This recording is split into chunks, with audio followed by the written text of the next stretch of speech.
Belren News. Mafhungo. Rotshidzwa Maremba.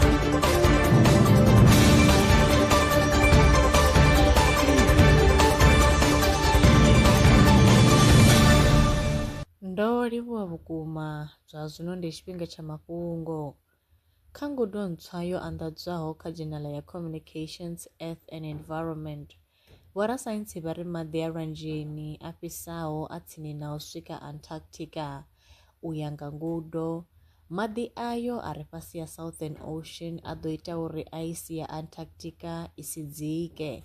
Tsedzuluso yo rangiwaho phanḓa nga Yunivesithi ya Cambridge yo shumisa data ya miṅwaha ya 2 u bva kha zwikepe na u guda ha mitshini. Vhorasaintsi vho tumbula tshumisano dzi vhalelwaho kha zwigidi zwa 49 vhukati ha phere dza dzhini dza miḽioni 4 dzi re muvhilini wa muthu. U ya nga tsedzuluso, iḽi ndi ḽiga ḽa u thoma malugana na u bveledza mapa wo fhelelaho wa sele dza muthu. Ngudo yo rangiwaho phanḓa nga Yunivesithi ya Toronto yo gandiswa kha dzhenala ya Cell.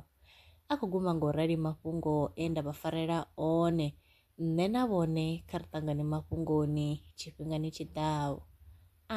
Lwa miṅwaha i fhiraho fusumbe dzina ḽithihi fhedzi ndi ḽone ḽi bvaho phanḓa khou endedza vhadzulapo vha ḽa Afrika Tshipembe. Mulaudzi Transport Service ndi khamphani yavho ine ya vha endedza u ya na u vhuya mishumoni nyendo dza kule na tsini, hu tshi katela na u welekanya mikano ya mashango a tsini na Afrika Tshipembe. Ri vha endedza vha swika hune vha khou ya vho tsireledzea. Arali vha tshi ṱoḓa u bva nga tshigwada u dzhenela vhuṱambo vhufhio na vhufhio, kha vha ri fhulufhele ngauri ri ḓo vha swikisa nga tshifhinga. Vha nga ri kwama kha nomboro dzi tevhelaho 083 227 0606. Mulaudzi Transport Service, no place is too far to reach. Zwino ri tshi khou amba vha nga vha sa ḓivhi uri masheleni a u tandulula thaidzo ine vha vha nayo vha ṱo a wana gai, vha songo tsha ṱwa vha tshi renga nga ṱhoho lini. Belren Brands i hanefha tsini na vhone, ri ḓo vha thusa u bva kha 500 u swika kha 4000 randa. Riṋe ri khou ṱoḓa tshiḽipi tsha muholo, khophi ya basa, 3 months bank statement na proof of residence. U bvapo tshelede i khou ṋamba ya dzheniswa nga murahu ha zwiminetse nyana. Kha vha rumele WhatsApp zwino 072 019 5843. Belren Brands ndi vha hadzimiso masheleni vho ḓiṅwaliselaho. Are you a survivalist entrepreneur in the Vemba district? Belren Brands is here to back your hustle.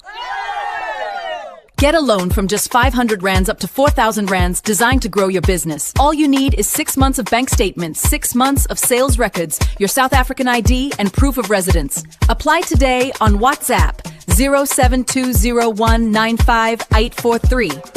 Belren Brands, empowering entrepreneurs, building communities. Terms and conditions apply.